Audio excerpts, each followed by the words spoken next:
Super tuber में आप लोगों का स्वागत है। तो डेयरडेविल का फाइनल एपिसोड आ चुका है और क्या खतरनाक एपिसोड था ये।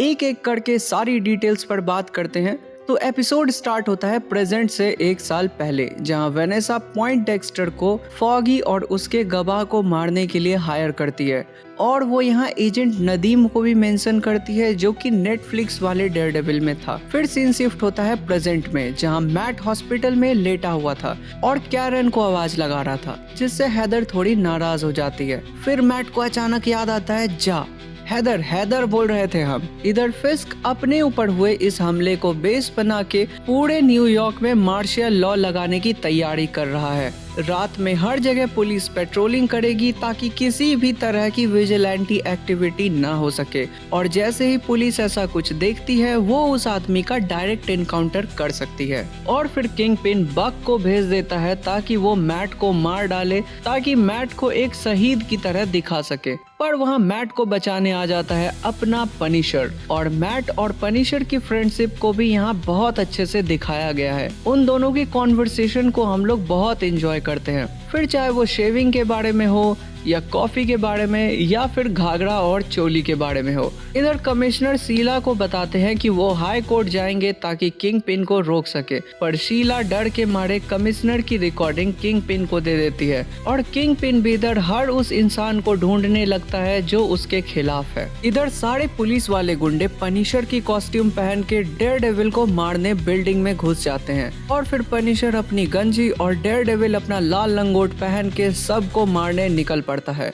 और फिर पनिशर काफी ब्रूटली इन लोगों को मारता है, और उन्हीं में से एक वो आदमी भी था जिसने व्हाइट टाइगर को मारा था। और पनिशर डेयरडेविल को बहुत बोलता है कि मार दो इसको, मार दो, पर डेयरडेविल मना कर देता है। लेकिन यहाँ जो डेयरडेविल का इनर स्ट्रगल दिखाया गया है, वो एकदम उसको मार ही देना चाहता है, पर वो खुद को रोक लेता है, जो कि काफी सही था, क्योंकि ऐसे मौके पर अक्सर लोग खुद को खुला छोड़ देते हैं, अपने गुस्से को अपने ऊपर हावी होने देते हैं। पर डेयरडेविल ऐसा नहीं करता है, वो खुद को रोक लेता है, और खुद को रोकना कितना मुश्किल होता है ये हमें इस सीन में साफ साफ दिखाई दे रहा था। और हम लोगों को भी ऐसा ही करना चाहिए, खुद को रोक लेना चाहिए, क्योंकि गुस्से में लिया हुआ डिसीजन अक्सर गलत होता है। फिर पता चलता है बिल्डिंग में बॉम्ब है, तो वो दोनों नीचे कूद जाते हैं और वहाँ एंट्री होती है कैरन की, और पनिशर को बुलाने वाली कैरन ही थी। और फिर मैट को ये शक भी होता है कि कहीं पनिशर अपनी बंदूक कैरन के हाथ में तो नहीं देता है, मतलब इन दोनों का कोई चक्कर तो नहीं चल रहा है। फिर मैट और कैरन को फॉगी का वो डॉक्यूमेंट भी मिल जाता है जिसको लेकर वो वनेसा के खिलाफ केस जीतने वाला था।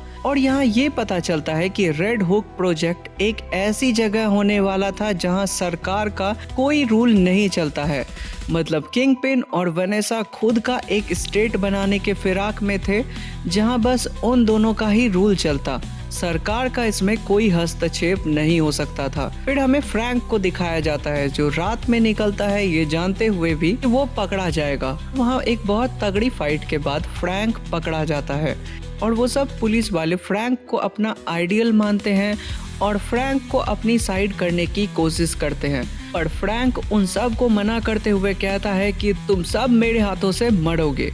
और फिर वो सारे पुलिस वाले पनिशर को मारना स्टार्ट कर देते हैं।